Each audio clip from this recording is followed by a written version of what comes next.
Well, I think we're going to have a much nicer trail system when it's fully complete. So it's going to be, a really nice system for runners and bicyclists, and it also is a transportation corridor too. And it's going to be nicer with better trees and more shade. Eventually as things grow through it, and there's going to be some more economic development too, because now that things are being out of the floodplain, that land, that a lot of it was privately owned, those owners can, produce some nice projects that will make jobs and, maybe, who knows, maybe some sort of restaurant along the corridor or beer garden or whatever. So there's going to be some commercial development, but it's got to be handled respectfully and not overwhelming, the wildlife and the nature. So that's the balance of it. But, we don't, as a city, we don't own all that land that the river runs through.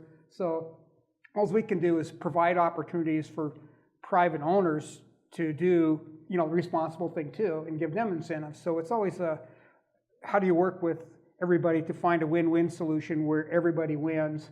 And it's sometimes it's a hard line, and I'm glad that our new mayor is having to deal with that. And having to deal with that, do you have anything to add? No, just along with that is the current city policy is 150 feet back from the riparian area. That building could theoretically go up, but as the mayor said, we're really trying to focus on rebuilding trails, which will be done in a couple of years. What stinks is the flood came right when we finished building out the greenway. I mean, after what, 20 years, 25 years of building 20 years to build it, one day to ruin it. That's right. That was on your watch, Mayor, not mine. I noticed your ward didn't even have any flood damage. Yeah, I was in Ward 1, and we didn't have any flood damage. Now, granted, it's the highest part of town, but I'll take it. Well, I think, a flood like that is pretty rare. I think they had something, in the early 1900s. Or, and they've had some minor floods, some spring runoff type floods. I remember even before the Greens neighborhood was built, back in the early 80s, there was one time in spring runoff, there was, maybe 8 inches of standing water in that whole area that, was then built up to a neighborhood. So I knew that there was a potential for floods. But I think what people like Harold and, also our city council as a whole thought, protecting human life is the number one goal. And we were just lucky that nobody died in this flood. Very, very lucky. And so we wanted to do everything we can to prevent future loss of life. And a lot of that too, it's not good for a city to lose a lot of property and commercial property and homes. And so I think we just figured, let's just take a long-term vision, a long-term goal. And even when we started this, we were, $20, $30 million short of figuring out how we're going to complete it. But we said, well, we've got to start and figure it out. Figure it out. And I'm just glad that we had the visionary people and other city leaders and a great city council to work with to make stuff like this happen. With that statement, Mayor Bagley, you were on the council at that time. And sometimes a disaster like this can cause political turmoil. But it sounds like that was not the case. This was just the opposite. Yeah, just the opposite. Well, first of all, it brought council together.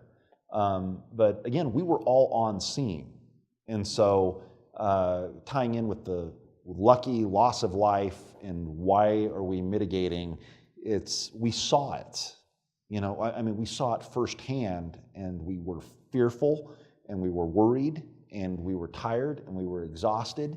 And when it was all over, we were like, maybe it's not a matter of if, it's a matter of when. It will happen again. In the early 1900s, I think it was a 100-year flood. This might have been a 500 to 1,000-year flood, but it's going to happen again. And with the question of climate change, and who knows, right? So why not be ready? And I remember, specifically, and it wasn't all luck. I remember we were sitting there late one night. It was the first day right when the floods had hit. We were all in the command center, and I remember talking with the mayor about, well, what can we do? And we were all kind of assigning each other, and the mayor was giving us advice on what to do and what to do that. And I remember Alex Samori and I were like, well, people right now, we don't know where people are. They're cold. they're hungry, they're displaced. We went over to we have a Army National Guard station here in town, and they don't report to the city. They just happen to have property in the city. And we knocked on the door, and and I don't remember his rank. I think he was an Army captain. Opened the door, and he's like, "Yeah," and I'm like, "Hi, we're being sent from the mayor, and the mayor of Longmont. We can't commandeer your stuff, but man, we could really use your help. Could you do anything to kind of help us out?" Like, well, this is a weird request. What do you need? Yeah. And we said, well, what do you got? And we're not allowed to give it to you, but we've got cots and blankets, and we've got personnel. And we were like, any chance you might be willing to help us out by lending them to us? We can bring some cars. And he called his supervisor, his commanding officer, and there was some question as to whether or not they could, but somebody just made the call and stepped up, and next thing you know, we had cots. I mean, there were hundreds of cots that they provided. So going back to mitigation, I would prefer not to be put in that situation where we're wandering the streets of Longmont, with the water's rising, going, oh my gosh, what are we going to do? And so having a plan for the next time, both not only as a staff, although they had a plan this time, that might give the wrong impression, but widening that floodplain so that people can stay in their homes and not risk their lives, it's a good thing. Everyone agrees. Everyone. Well, we had Nick Wolfram. He's one of the bridge builders. Really smart engineer, and retired now. But he still comes all the time. Yeah. He's But, on contract. he was very valuable because he knew the infrastructure. And Dale Rademacher, he was ahead of the basically the working at the Parks and Rec, but the overall functioning of the city, all the infrastructure, the roads and utilities and all that stuff. But he's a rancher, so he knew all the people, all the landowners around.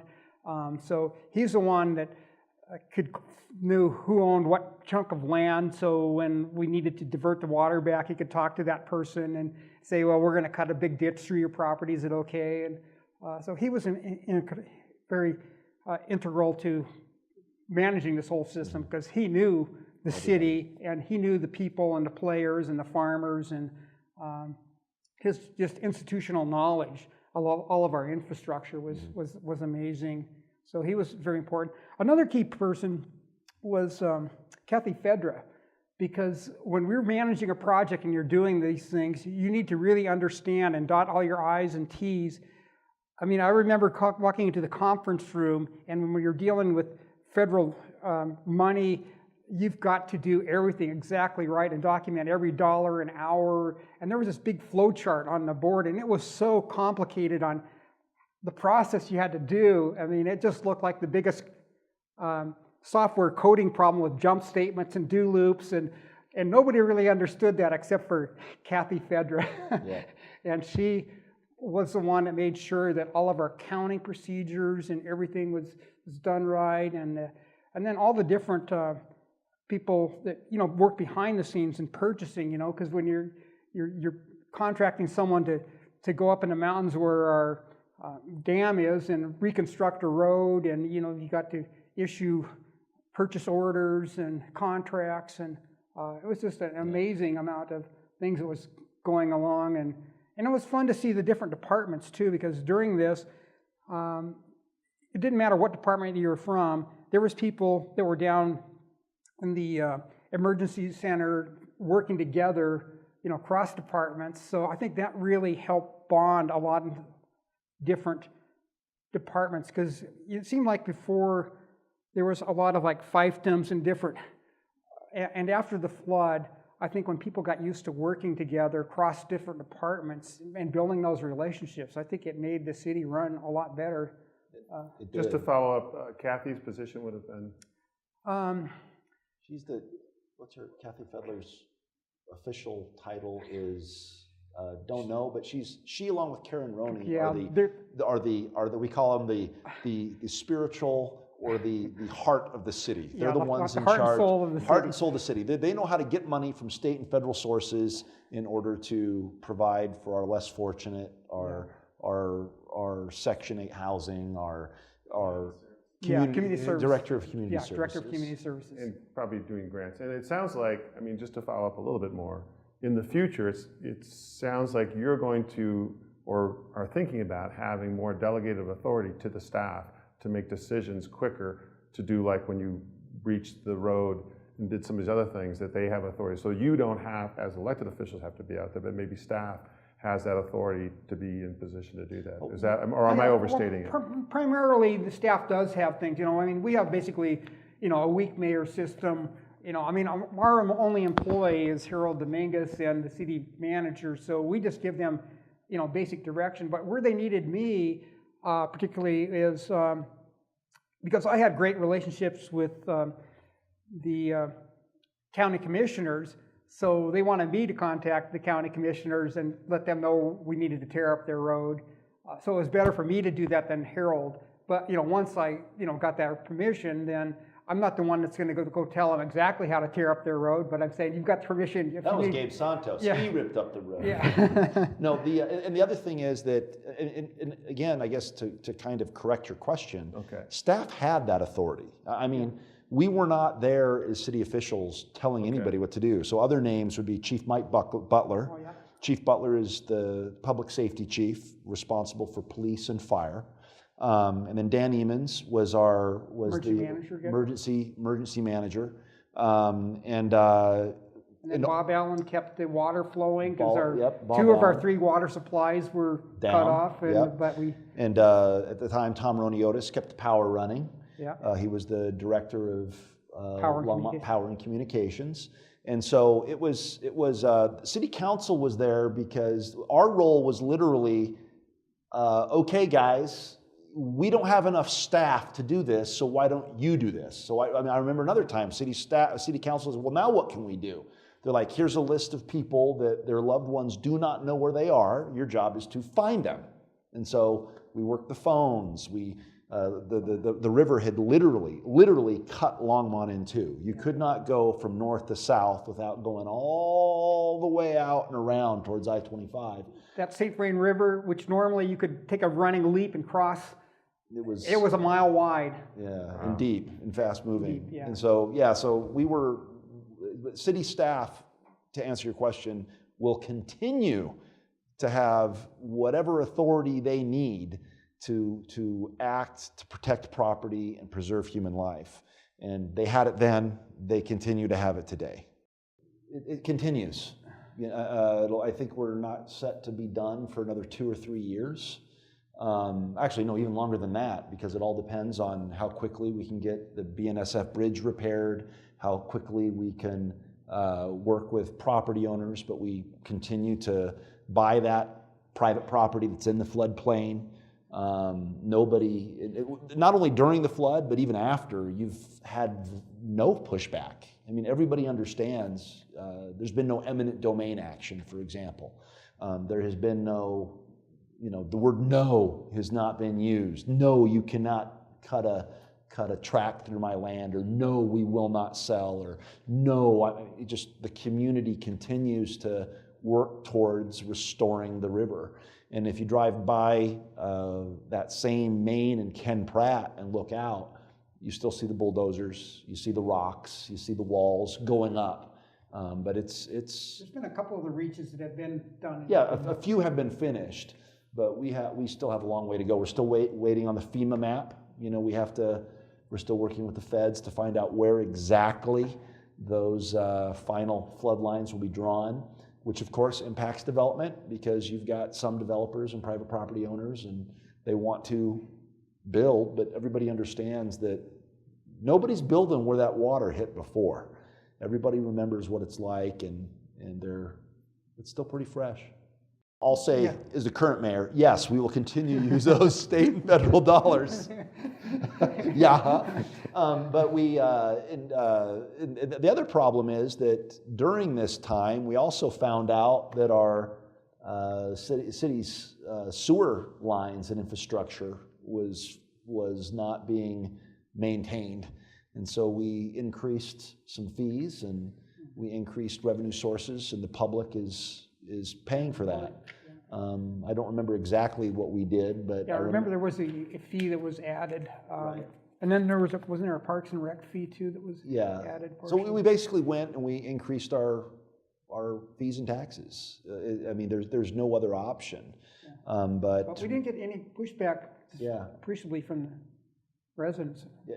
Everybody, I mean, we always say Longmont versus everybody, but in that it's implied that Longmont stands together, even those of us on opposite sides of the political spectrum. Yeah, I think it is. I mean, you think like the area around the Sunset Bridge, you know, you're moving more traffic, you have safer bike lanes now for bikes to go down that road. I think there's some positive things. You know, it's slow, it's not, it doesn't mean that you do this and all of a sudden, but there's incremental changes that are always positive. And I would, we haven't seen it all, obviously. I mean, Colorado in general has had an economic boom, so it's tough to know where Longmont's prosperity begins and where Colorado's begins. But I mean, people on First and Main, for example, back during Mayor Coombs's tenure, City Council approved a policy that would be a focus of future economic development. And this council has continued that vision, expanding it all along Main Street and along the river corridor. But at the same time, again, we are mindful that the St. Vrain is something to be protected. Even the developers, when we meet with them, nobody wants to destroy the wildlife corridor or the riparian area because they realize that it'd be like Yellowstone. You know, I mean, who'd want to develop over Yellowstone? The economic benefit is going and watching and observing that wildlife. That's kind of similar to how we're thinking about it.